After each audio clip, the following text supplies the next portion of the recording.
The battle for Cracker Barrel is on. It turns out that the crisis team brought in to save the Karen's CEO might not in fact be there to stop the transformation of Cracker Barrel, and it's going forward into a bland, barn-chic, empty hideout for wine moms ashamed of America. Despite the old logo returning, the restaurant remodels may be going ahead as scheduled. But what if we told you the future of Cracker Barrel Old Country Stores is hanging in the balance with a big decision coming later this year? We've got the details about the battle ahead. Stay tuned. If they made me CEO of Cracker Barrel, I could probably get them back in the doors. Yes. How'd you do it? How'd you do it?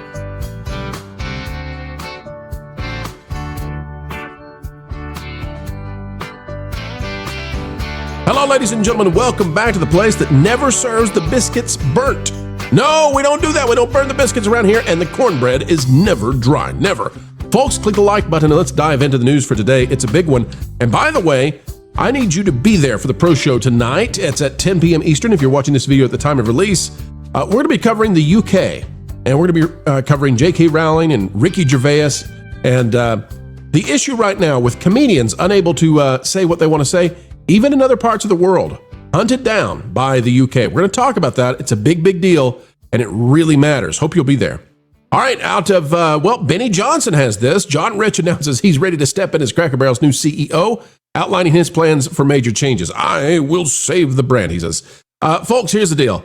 This is a little humorous. I want to start off in a humorous way. We're going to get into the weeds a little bit on this one, so if you really want a PhD level understanding of what's going on at Cracker Barrel, that's where we're going, okay? And kudos to Jonas Campbell for discovering this yesterday, actually live. He was doing research during the Pro Show and sent it our way. Here's what John Rich had to say. Are they going to make you CEO, John? Can you break that news right now? Is that how they're going to fix it? If they made me CEO of Cracker Barrel, I could probably get them back in the doors. Yes. How'd you do it? How'd you do it? Fire everybody that bastardized that brand, number one. That's good for me. That's good for me. Now, you may have wondered, why is Steak and Shake going after Cracker Barrel day after day after day? And it hasn't stopped, right? This is from September 2nd. So this is yesterday. For the next 24 hours, you get a $25 gift card with every hat purchase. Save Cracker Barrel! Yes, paying you $5 to get the hat. And you can get the hat that says, Fire Cracker Barrel CEO, or Biglari was right about Cracker Barrel. Now, who is Biglari? Well, Biglari is the guy who runs not only Steak and Shake, but Western Sizzlin'. And if you've not seen Western Sizzlin' in a while, well, I understand why. They almost went extinct, and this guy came back and kind of saved them, right? Well, this Biglari fellow also owns something like 9 to 10% of Cracker Barrel. And he's been trying to stop them from doing what they're doing for a long time, and they haven't listened.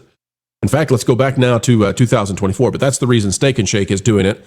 Steak and Shake is doing that because he's running Steak and Shake, and so, well, it's a good time to strike out at Cracker Barrel for your Steak and Shake.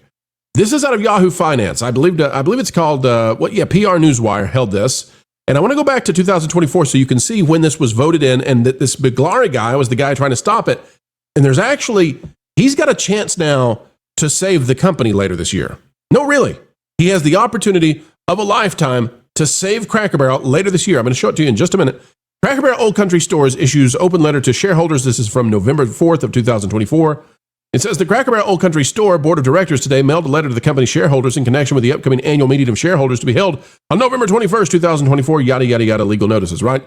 The letter reiterates the actions the board has taken to deliver sustainable value for all shareholders, including overseeing the ongoing execution of the company's data-driven, comprehensive strategic transformation plan.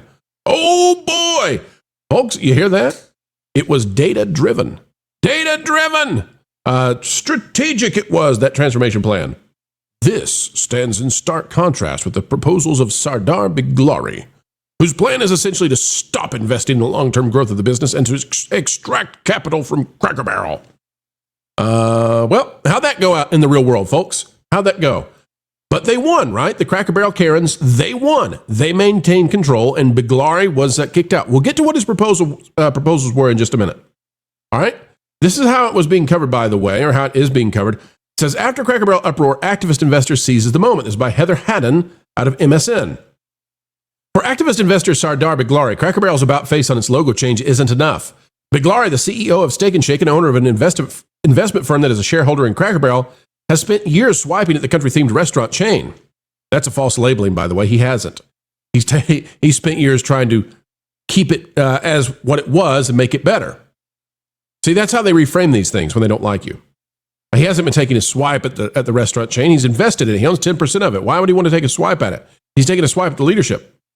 Waging unsuccessful proxy fights over more than a decade. The removal of the old-timer, the ban on the restaurant's logo since 1977, proved an irresistible opening to agitate against the Tennessee chain.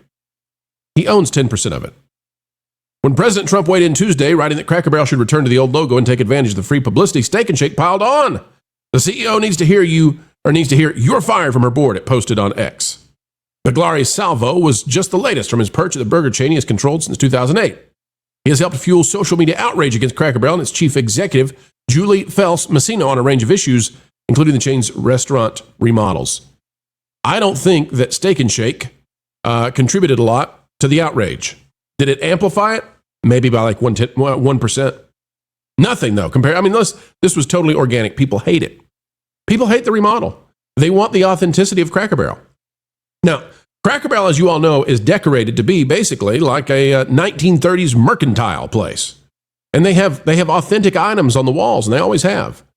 The food quality has diminished at Cracker Barrel greatly over the past decade, by my estimation, and Cracker Barrel has focused on moving into the West Coast, despite the fact that the costs in the West Coast are crazy and unaffordable for a place like Cracker Barrel. Let's get into now, what are the proposals? So this lady over here, let's see what her name was again. She needs some attention. Heather Haddon. She says that he's taking a swipe at Cracker Barrel. So let's see, what are the proposals that Biglari was making? And before I show you that, there's something so interesting you need to see. Because if you really want to know what's going on at Cracker Barrel, this is it. Okay, this is it. And then we're going to get into his what it is that Biglari wants them to do. What is it that he's swiping at them for? Why is he so angry? Why does he hate the hash brown casserole? If we go to the investors page for Cracker Barrel, this is really important. If we go back to November of 2024, you'll see Cracker Barrel shareholders support all 10 of the company's recommended director nominees per preliminary results. That's on the 21st, right? See, on the 18th, Cracker Barrel board urges shareholders to vote the white card for only Cracker Barrel's 10 recommended director nominees. You've seen this before with Disney, right? And Disney won, but they lost. Remember, they stopped Nelson Peltz. Disney stopped Nelson Peltz. Bob Iger remained in complete control, and we've seen the company not do well since. Bob Iger came out and said that 2025, the box office was going to be as hot as 2019, and now everybody's sad and scrambling and tears and wailing because it didn't even hardly match 2024, which was a down year. The Walt Disney parks have not been in as bad a situation, I believe, in the history of their parks, right? You remember all that? Same thing going on at Cracker Barrel. Now, if we go back, though, this is really important, too. We're going to click on the third tab, because we're going to go back here to November of 2023, and go up just a little bit, okay, to December. And you can see that in December of 19, Cracker Barrel Old Country Store elects John Garrett to board of directors.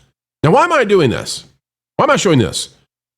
Because November, December, and we've went back, appears to be the time that Cracker Barrel always elects its board and makes big decisions with the shareholders meeting. Now, what does that mean? Well, look at your calendar. It's September. Ha ha! You see what's happening here, folks?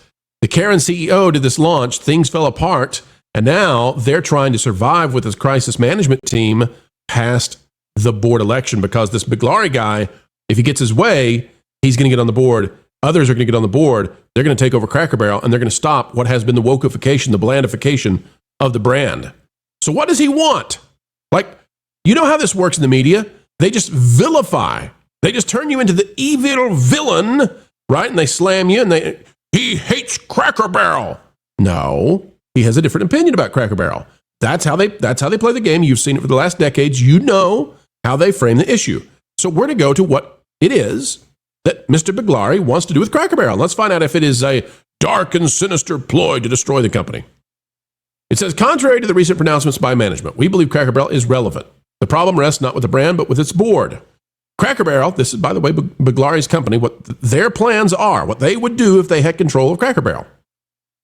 Cracker Barrel has been geographically well positioned all along.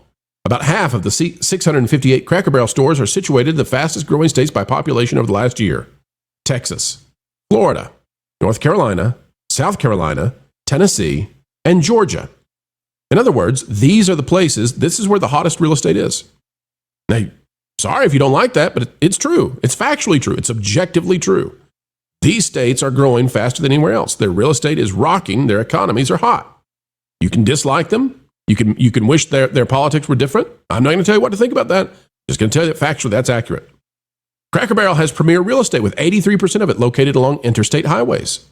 That's a pretty darn good thing to have, to be in the fastest growing states and be located right on the interstate highways. It is therefore shocking and inexcusable that the company has lost about a third of its customer traffic over the last 20 years, despite operating in areas of the country with population growth, robust economic growth, and a huge advantage in real estate. In other words, what Cracker Barrel has done is they have catered to the wrong demographic and thereby lost the revenues in their stores, which should be growing leaps and bounds because they're in the hottest markets in the country.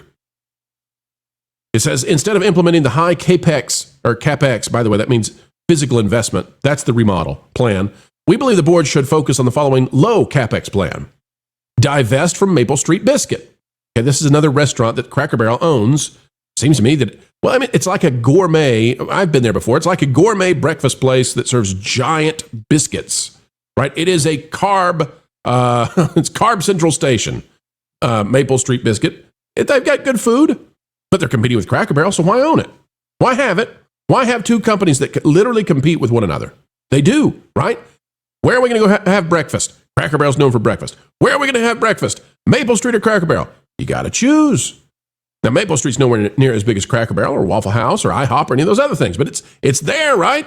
And it's in the vein of these other places. I think the Karen CEO would love to be the CEO just of Maple Street Biscuit.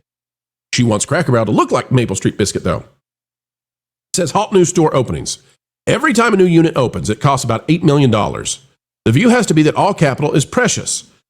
An entire team to support new unit growth is costing the company, by our estimation, millions of dollars in general and administrative expenses annually. Yet the value and opportunity lie in existing units. The single greatest way for Cracker Barrel to create value is by improving operations. The stores must provide a warm, caring, hospitable environment with authentic country cooking. The principal reason unit-level performance has been dismal is that unit-level customer traffic has been declining. Why has it been declining? Because they changed the menus. Because they brought in the alcohol and they kicked out all the fancy little beverages that people wanted. And this is a travel destination, right? This is where you pull off on the interstate and then get back on the interstate to continue going. Why would you serve alcohol there? It makes no sense. You can't get back on the interstate and keep driving if you're drunk. That's crazy. So why would Cracker Barrel turn itself into a mimosa place? They're aiming for wine moms who hate America. It's bizarre. It is antithetical to the fundamentals of what Cracker Barrel is. So you should stop that. You should do whatever it takes to return revenues to the existing stores, they say. Regaining the lost traffic in existing stores holds the potential of several $1 billion in market value creation. Realizing this potential will entail, among other things, improving the quality of products and service. That means better food. And making more effective use of technology. What the company's been doing with its remodel program is embarking on a strategy to undifferentiate itself and at a high cost. Yes, to be like everything else that's out there serving breakfast. First watch, here we come. While making wholesale changes such as introducing 20 new items. Instead, we believe the company has to keep its offerings simple but true to the brand's heritage in the form of high-quality home-style cooking. It should not be all things to all people, but known for offerings that are differentiated in an old-fashioned way whose consistent ingredient is quality. Now, this also goes on to say in other places that essentially what destroyed Cracker Barrel, or is destroying Cracker Barrel, in addition to these rebrandings, what got them in this trouble in the first place is that they tried to expand into the West. And listen, I love all of you out there in the West. I love you. I love you. Hey, Oregonians, we love you. Sorry for what goes on in Portland sometimes. Hey, those of you in Washington, love you. Sorry for what goes on in Seattle sometimes. But Cracker Barrel, they expanded in those states at a very high expense because it's super expensive to build right now over there and to operate. Okay, super expensive, very hard. Cracker Barrel, as a result, I think it's something like 10 stores have closed in the last, no, it's 20 stores have closed in the last couple of years. It's a lot of stores that have closed at Cracker Barrel versus 2 in the first 40 years of the company's existence. Okay? What's going on is they went into the West Coast and they lost a bunch of stores because it's just insanely expensive to operate over there with the margins that Cracker Barrel tries to run. And then because they were losing so badly, focusing on places where the economy is drying up, right? I mean, the hot place to be right now, Texas, Florida, Tennessee, you get the idea. It is not. I hate it for you guys. I hate it for you guys on the West Coast, but that's not the hot place to be right now. They were going to these economies that are being decimated, that are being hollowed out, and then they were losing. And then rather than saying, you know what, we're going to focus on these places in the country where we're doing great and where the economy is rolling, they said to themselves, okay, well, we're going to double down. We're going to turn ourselves into something that would appeal to the West Coast. And thereby, they're going to lose everybody else. Listen, this is the Pixar strategy, except it's existential to the company. So, Biglari is saying, don't do that. Don't do that. And everybody now knows they shouldn't do that. And here's the point of the video, folks. There's going to be a decision. It's going to come in November and December, and it's going to get ugly. The reason it's going to get ugly is because this guy now has a real chance of transforming the company, and these Karens are going to fight like mad. These institutionalists are going to fight like mad to stop it. You know how they are. You know what they'll do. They'll pull out all the stops. They'll do anything and everything. They'll burn everything to the ground to stop him from getting control. But he just might. And he just might because of their dumb decisions. They're not backing away from those dumb decisions, by the way. They're simply doing the things that cost as little as possible to reverse, like the logo. It doesn't cost anything to reverse the logo. They hadn't changed it in most places. It doesn't cost anything relatively to reprint those menus. So what are they going to do? They're not going to lose what they want to do, which is to turn it into a Magnolia barn chic location, right? And get rid of all that stuff that's on the walls. Sell it to somebody else. We don't need it anymore. It's authentic. It's been collected over decades. We don't need it. We don't want it. So there's going to be a fight, and it's on the way. That's why Steak and Shake is going to continue to do what they're going to do. And that's why you can't let up. Like, if you actually care about Cracker Barrel, you can't let up. You can't stop focusing on this issue because I think it actually has broader implications, right?